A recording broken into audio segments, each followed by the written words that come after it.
अपरिचिताचा शेवटचा प्रवास. मी एक टॅक्सी चालक आहे. बहुतेक वेळा मी रात्रीची पाळी करतो तेव्हा आठवड्यात रात्री साधारण 11 वाजता एक वयस्कर गृहस्थ माझ्या टॅक्सीत बसले. पांढरा कुर्ता, धोतर, थकलेले डोळे, पण त्यांच्या आवाजात एक वेगळाच ठामपणा होता. टॅक्सीत बसताच ते मला म्हणाले, आज रात्री तू मला 5 ठिकाणी घेऊन जायचं आहे. मी तुला 5,000 रुपये रोख देईन, पण प्रवास संपेपर्यंत का, असाही काही प्रश्न विचारायचा नाही.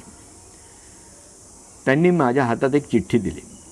त्यावर 5 पत्ते लिहिलेले होते. पहिला थांबा. दक्षिण कलकत्त्यातील एक जुने घर. मी गाडी थांबवली. ते खाली उतरले नाहीत, फक्त काच खाली करून त्या घराकडे शांतपणे पाहत राहिले. 10 मिनिटं गेली. त्यांच्या डोळ्यातून अश्रू वाहत होते, पण आवाज नव्हता. चला पुढच्या ठिकाणी जाऊया, ते हळूच म्हणाले. दुसरा थांबा. एक प्राथमिक शाळा. गेट बंद होते. आत अंधारात खेळाचे मैदान दिसत होते.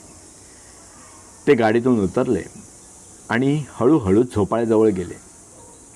त्यावर बसून हलके हलके झोके घेत 20 मिनिटांनी ते परत आले. ते म्हणाले, मी इथे 43 वर्ष शिक्षक म्हणून काम केलं. माझ्या आयुष्यातील सर्वात सुंदर काळ इथेच गेला. तिसरा थांबा. एक छोटंसं जुनं कॉफी हाऊस. ते आत गेले आणि चहाचा एक कप मागवला. एका कोपऱ्यात बसले, पण चहाला हातही लावला नाही. फक्त आजूबाजूला पाहत बसले. 15 मिनिटांनी हलकंसं हसत बाहेर आले. ते म्हणाले, इथेच मी पहिल्यांदा उमादेवीला भेटलो होतो 1969 साली. चौथा थांबा.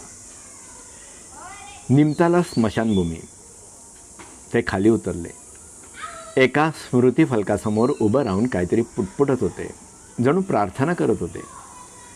अर्ध्या तासानं परत आले तेव्हा त्यांचे डोळे लाल झाले होते. ते म्हणाले, ती गेल्याला आता 3 वर्ष झाली. पाचवा थांबा. एक मोठे सरकारी रुग्णालय. त्यांनी गाडी थांबवायला सांगितलं. मग माझ्याकडे पाहून म्हणाले, आता मी तुला कारण सांगतो. मला 4थ्या टप्प्यातील कॅन्सर आहे. डॉक्टर म्हणतात काही आठवडे, कदाचित काही दिवसच उरले आहेत.